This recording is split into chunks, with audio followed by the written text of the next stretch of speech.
இதுதான் நம்ம புதிய வீடு சகோதரரே. ஆமாம் ரசூல் அல்லாஹ். முஹம்மத் நபி இடம்பெயர்ந்து மதினா வந்தபோது அங்கு 3 யூத பழங்குடிகள் வசித்து வந்தார்கள்.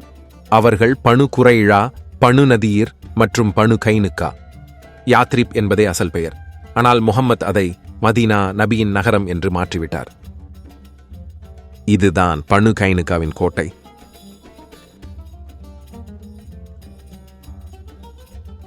இது பனு நதீர் அவர்களின் கோட்டை.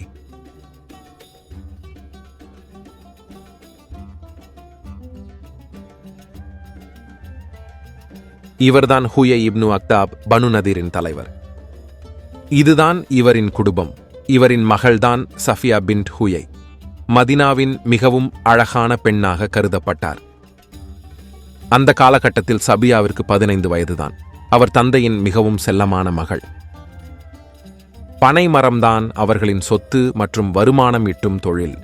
அவர்களின் விளைச்சலை அவர்கள் மிக மகிழ்ச்சியாகவும் பெருமையாகவும் கருதினார்கள். நபி முஹம்மது யூதர்களை வெறுத்தார். அவர்கள் முஹம்மதை இறை தூதராக நம்பவில்லை மற்றும் இஸ்லாத்தை ஏற்கவில்லை. முஹம்மதுக்கு ஜிசியா பணமும் கொடுக்க மறுத்தார்கள். ஒரு நாள் முஹம்மத் அபு பக்கரை யூதர்களின் தலைவர் ராபாய் ஃபின்ஹாஸ் இப்னு அசுராவிடம் பணம் கேட்டு அனுப்பினார். ராபாய் ஃபின்ஹாஸ் அவர்களே, அல்லாஹ்க்கு பயப்படுங்கள், இஸ்லாத்தை ஏற்றுக்கொள்ளுங்கள். முஹம்மத் தான் இறை தூதர் சத்தியத்தை கூற வந்துள்ளார். இதை உங்கள் வேத நூல் தோராவிலும் உள்ளது. நீங்கள் அல்லாஹ்க்காக பணம் செலவு செய்தால் அதை இரட்டிப்பாக உங்களுக்கு கொடுப்பான். ஆனால் முஹம்மதை பற்றி தோராவில் கூறப்படவில்லை. ராபாய் ஃபின்ஹாஸ் இது கடவுளின் பெயரால் ஏமாற்று வேலை என்பதை புரிந்து கொண்டார். நாங்கள் ஏன் கடவுளுக்கு கொடுக்க வேண்டும்? கடவுள்தான் எங்களுக்கு கொடுப்பார். எங்களிடம் அல்லாஹ் கேட்டால் நாங்கள் பணக்காரர்கள், அல்லாஹ் ஏழையாக உள்ளானா? அப்படி அல்லாஹ் பணக்கார கடவுளாக இருந்தால் எங்களிடம் பொருளுதவி கேட்க மாட்டாரே. எங்களுக்கு அல்லாஹ் தேவையில்லை, அல்லாஹ்க்கு தான் நாங்கள் தேவை. நாங்கள் அவரிடம் மன்றாடவில்லை, அவர்தான் எங்களிடம் மன்றாடுகிறார். நாங்கள் அல்லாஹுவை சார்ந்து அல்ல, அல்லாஹ் தான் எங்களை சார்ந்துள்ளார். உங்கள் தலைவர் முஹம்மதுக்கு எதற்காக ஜிசியா வரி நாங்கள் கட்டணும்? இது எங்களிடம். நீங்கள் தான் இங்கு வந்து குடியேறினீர்கள். அல்லாஹ்வின் எதிரியே, இவ்வாறு பேசிய உன்னை இந்நேரம் என் வாள்தான் பேசியிருக்கும். நீ எங்களுக்கு ஜிஸ்யா வரி செலுத்தவில்லை என்றால் உன் தலையை துண்டிப்பேன். முஹம்மத் பணம் செலுத்த மறுத்ததால் ராபாய் மீது கடும் கோபமானார். நிச்சயமாக அல்லாஹ் ஏழை, நாங்கள் தாம் சீமான்கள் என்று கூறியவர்களின் சொல்லை திடமாக அல்லாஹ் கேட்டுக்கொண்டான். இவ்வாறு அவர்கள் சொன்னதையும் அநியாயமாக நபிமார்களை அவர்கள் கொலை செய்ததையும் நாம் பதிவு செய்து கொள்வோம். சுட்டுப் பொசுக்கும் நரக நெருப்பின் வேதனையைச் சுவையுங்கள் என்று அவர்களிடம் மறுமையில் நாம் கூறுவோம். அவர்களுக்கு திமிர் அதிகம். அவர்களுக்குதான் கடவுளைப் பற்றி தெரியும் என்ற அகங்காரம். நாம் உறுதியாகும் வரை காத்திருங்கள். விரைவில் அவர்களின் கதையை நாம் முடிப்போம். முஹம்மதுக்கு நிதி கொடுக்க யாரும் முன் வரவில்லை. யார் அவரை எதிர்க்கிறார்களோ அவர்களை அல்லாஹ்வின் எதிரி என்றார். அல்லாஹ்வின் பெயரை பயன்படுத்தி முஹம்மது பல இடங்களில் நிதி வசூல் செய்துள்ளார். குர்ஆன் ஆயத்துக்களும் வருகிறது. அல்லாஹ்வுக்கு அழகிய கடன் எவர் கொடுக்கின்றாரோ அதை அவருக்கு அவன் 2 மடங்காக்கி பன்மடங்காகச் செய்வான். அல்லாஹ்தான் உங்கள் செல்வத்தை சுருக்குகிறான். அவனே அதை பெருக்கியும் தருகிறான். அல்லாஹ்விற்காக அழகிய கடனும் கொடுப்பீர்களானால் நிச்சயமாக நான் உங்கள் பாவங்களை மன்னித்து சதா நீரருவிகள் தாழாலே ஓடிக்கொண்டிருக்கும் சுவனபதிகளில் உங்களை நுழைய வைப்பேன். அல்லாஹ்வுக்கு அழகான கடனாக கடன் கொடுத்தார்களே, அவர்களுக்கு அதன் பலன் 2 மடங்காக்கப்படும். நீங்கள் அல்லாஹ்வுக்கு அழகிய கடனாக கடன் கொடுத்தால் அதை அவன் உங்களுக்காக இரட்டிப்பாக்குவான். அவன் உங்களை மன்னிப்பான். அந்த கடனை எல்லாம் அல்லாஹ்வின் பெயரால் நான் உங்களிடம் வசூலிப்பேன். நீங்கள் இறந்து பிறகு சொர்க்கம் செல்வீர்கள்.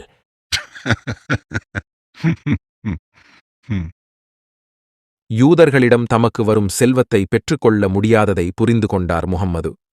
முஸ்லிம்களின் பலம் அதிகரித்ததும் போர் என்ற பெயரில் அவர்களை தாக்கி அவர்களின் சொத்துக்களை பறிமுதல் செய்தார். ஏற்கனவே பனு கைனுக்காவை மதினாவிலிருந்து வெளியேற்றிவிட்டேன். இனி பனு நதிரை வெளியேற்றி அவர்களின் சொத்துக்களை பறிமுதல் செய்ய வேண்டும். இது அல்லாஹ்வின் கட்டளை.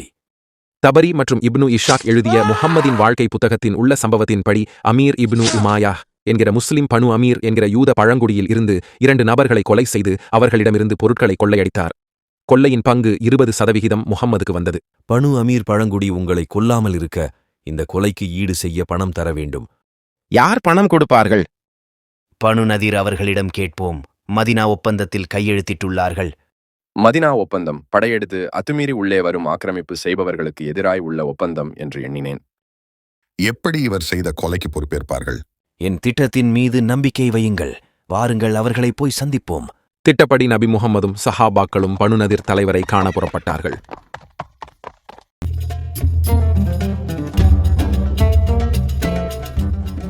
ஹுயை அவர்களே, நீங்கள் இந்த கொலைக்கு பணம் செலுத்தும்படி கேட்டுக்கொள்கிறேன். இதனால் பனு அமீர் முஸ்லிமாகிய இப்னு அமீரை அவர்கள் விட்டு விடுவார்கள்.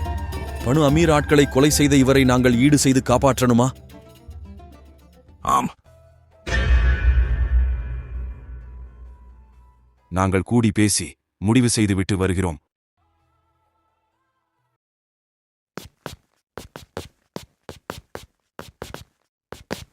பாருங்க, நம்ம பணம் செலுத்தலைனால் கண்டிப்பா இவர் நம்மளை தாக்குவார்.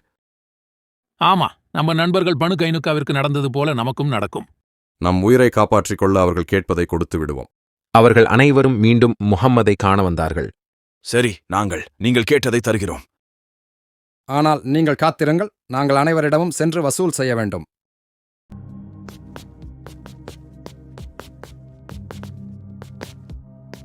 நபி முஹம்மதுக்கு இவர்கள் ஒப்புக்கொண்டது பிடிக்கவில்லை. முஹம்மதின் திட்டமே அவர்கள் இதை நிராகரித்தால் அதை காரணமாக வைத்து அவர்களை தாக்கலாம் என்று எண்ணினார். ஆனால் அவர்களோ இவரின் பொறியில் சிக்கவில்லை. நான் வேறு ஒரு திட்டத்தோடு வர வேண்டும்.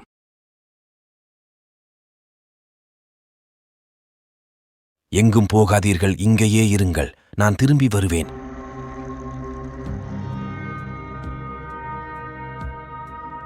ஆனால் முஹம்மது திரும்பி வரவில்லை. யூதர்கள் பணத்தோடு வந்தார்கள். முஹம்மத் எங்கே? எனக்கு தெரியவில்லை. திரும்பி வருவதாக சொல்லிவிட்டு சென்றார். நாங்கள் சென்று தேடி பார்க்கிறோம்.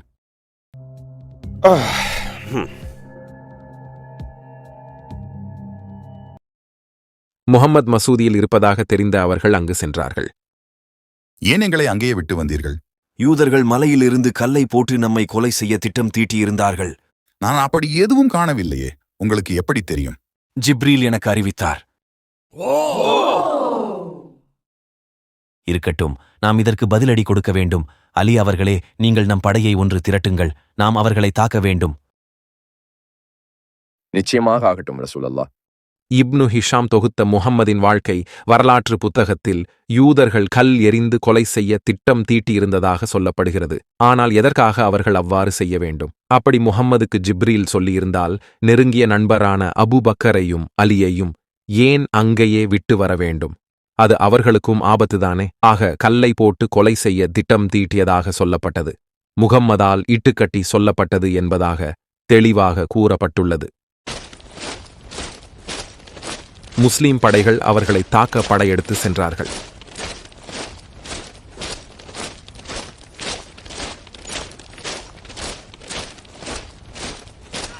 இதை பார்த்த பனு நதிர் மக்கள் அவர்களை பார்த்து கோட்டைக்குள் பயந்து ஓடினார்கள். முஸ்லிம் படைகள் உள்ளே வராமல் கோட்டை மூடப்பட்டது. அவர்களின் பனை மரத்தை வெட்டுங்கள். மரத்தை தீயிட்டு எரித்து விடுங்கள். முஸ்லிம் படைகள் மரத்தை வெட்டி தீயிட்டு கொளுத்தினார்கள். ஷாஹிஹ் முஸ்லிம் அத்தியாயம் 19 ஹதீத் எண் 4326. அப்துல்லா பின் உமர் அறிவிக்கிறார்கள், நபி அவர்கள் பனு நதிரின் பேரித்த பனை மரங்களை தீயிட்டு கொளுத்தினார்கள்.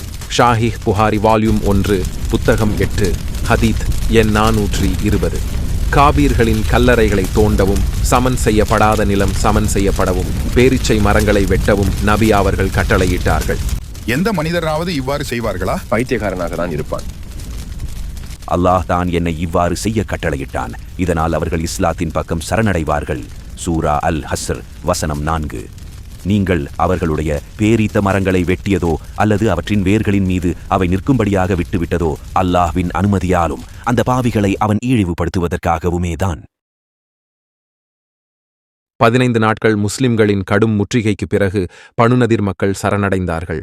முஹம்மது அவர்களை மதினாவை விட்டு வெளியேறும்படி உத்தரவிட்டார். அவர்களின் சொத்துக்கள் மற்றும் பொருட்களை முஹம்மதும் அவரது படையும் அபகரித்து விட்டார்கள். அனைத்து சொத்துக்களையும் நான் எடுத்துக்கொண்டேன். இது அல்லாஹ்வின் வஹி, கட்டளை. எனக்கு அல்லாஹ் கொடுத்து பரிசு. நானும் என் படைகளும் அவர்களுக்கு ஒன்றும் செய்யவில்லை. யூதர்கள்தான் அனைத்தையும் எங்களிடம் கொடுத்தார்கள். சூரா அல் ஹஸ்ர் வசனம் 6. மேலும் அல்லாஹ் தன் தூதருக்கு அவர்களிலிருந்தும் எதை மீட்டுக் கொடுத்தானோ அதற்காக நீங்கள் குதிரைகளையோ ஒட்டகங்களையோ ஓட்டிப்போர் செய்து விடவில்லை. எனினும் நிச்சயமாக அல்லாஹ்தான் நாடுவோர் மீது தம் தூதர்களுக்கு ஆதிக்கத்தை தருகிறான். மேலும் அல்லாஹ் எல்லா பொருட்களின் மீதும் பேராற்றலுடையவன். யாத்ரிப் நகரை எங்கள் முன்னோர்கள் கட்டியமைத்தார்கள். தலைமுறை தலைமுறையாக நாங்கள் இங்கு வசிக்கிறோம். முகம்மது வெளியிலிருந்து இங்கு வந்தவர். ஒரு நாளும் அவருக்கு நாங்கள் தீங்கிழைக்கவில்லை. ஆனால் முகம்மது எங்களிடமிருந்து சொத்துக்களையும் கால்நடைகளையும் பறித்துக் கொண்டார். வேறு வழியின்றி இப்போது வெளியேறுகிறோம். பனு நதிர் மக்கள் மதினாவின் வடக்கு திசையில் இருந்து 160 கிலோமீட்டர் தூரம் இருக்கும் கைபர் என்ற இடத்தில் இருக்கும் யூத கோட்டைக்கு அகதிகளாக போய் சேர்ந்தார்கள். இப்படிதான் சஃபியா அவர்கள் அவரின் தந்தையோடு கைபருக்கு போனார்கள். எங்கள் குடும்பமும் மக்களும் பெரிய துன்பத்தை அனுபவித்தோம். ஆனால் இதோடு முடியவில்லை. இனிதான் கொடுமைகள் ஆரம்பித்தது. இதன் தொடர்ச்சியை 2ஆம் பகுதியில் பார்த்து தெரிந்து கொள்ளுங்கள்.